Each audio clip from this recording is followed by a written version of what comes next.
Shape పోతుంది, sari shape పోతుంది అని అవసరం లేదు. మనం ఇక్కడ ఈక్వల్గా చూసుకోవాలి. ఎక్కువ వచ్చిందాన్ని బ్యాలెన్స్ చేయడం ఇంపార్టెంట్. సో మనం అది ఎక్కువ వచ్చిందని మళ్ళీ వెనక్కి ఇప్పడం అసలు చేయదు ఒకసారి ఐరన్. సో దాన్ని ఇట్లా అడ్జస్ట్ చేసుకుంటూ కొంచెం బయటికి రాకుండా అడ్జస్ట్ చేస్తే సరిపోతుంది. చూడండి బాక్స్ ఇటు 1 ఫోల్డ్ అటు 2 ఫోల్డ్స్, ఇది ఒక్కటి గుర్తుపెట్టుకుంటే చాలు. దాన్ని బట్టి మీరు ఇది ఎక్కడ పెట్టాలో మీకు అర్థమైపోతుంది.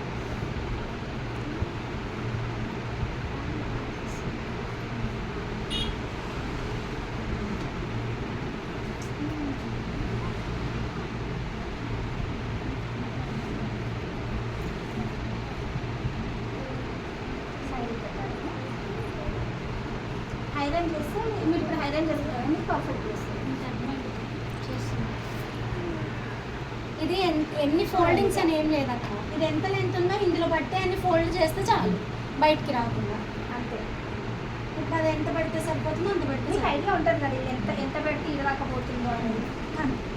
ఇప్పుడు ఒకవేళ క్యారీ చేసే అక్కడ ఒక పెద్ద పిన్ పెడితే సరిపెట్టాలి. ఇక్కడ చుట్టూ పెడితే ఇట్లా పెట్టేసుకొని మీకు కవర్లో పెట్టేసుకొని మీ స్టిక్కర్ మీ ఐడి స్టూడియోది ఒక విజిటింగ్ కార్డ్స్ విజిటింగ్ కార్డ్ కవర్లో పెట్టి విజిటింగ్ కార్డ్ పెట్టేసినాం అనుకో మనకు కొంచెం కూడా క్లాసిక్ ఉంటుంది. కొంచెం ఒక 2-3 పిన్స్ వేసిన ప్రాబ్లం ఏం లేదు, పిన్స్ ఇచ్చేయచ్చు. మీరు పిన్ పెట్టలే కాబట్టి పడిపోయింది.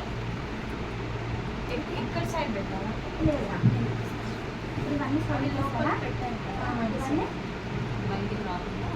పెద్ద పిన్ కార్నర్లో ఎడ్జ్కి పెట్టేసి ఇక్కడ కింద పడకుండా కింద పడకుండా ఉంటుంది. అది లాక్ చేయడం అవసరం లేదు. మనం ఒకసారి కవర్లో పెట్టేసినాం అనుకో ఏం పడగా మనం పర్ఫెక్ట్ ఇంకా నేను నార్మల్గా అరేంజ్ చేసినందుకు ఇంత స్ట్రెస్ ఉంటుంది. మీకు శారీ చూసి కదా కష్టం ఉంటుంది మనం క్లయింట్స్కి కట్టేటప్పుడు. మనం దీన్ని ఇంత మంచిగా చేసినాం, ఇంకా గట్టిగా అరేంజ్ చేస్తే అది మళ్ళీ ఇంకో పాయింట్ ఏంటంటే మనం ఇది 2 months వరకు అట్లనే పెట్టుకోవచ్చు. ఐరన్ బాక్స్ ఏం ప్రాబ్లం చేసింది ఏం 2 months వరకు మనం జీరోలు అలానే పెట్టుకోవచ్చు. మళ్ళీ పిన్స్ ఏమైనా అయితే మీకు వాటర్ పడితే పిన్స్కి కష్టం. ఎందుకంటే నార్మల్గా మీరు యూజ్ చేసినాక మళ్ళీ ఫోల్డ్ చేసి అలానే పెట్టుకోవచ్చు. 2 months వరకు ఏం కాదు. ఆ తర్వాత టీషర్ట్ కూడా అలానే ఉంటుంది శారీ. ఓకేనా? అన్ని చైర్స్ తీసేస్తాను.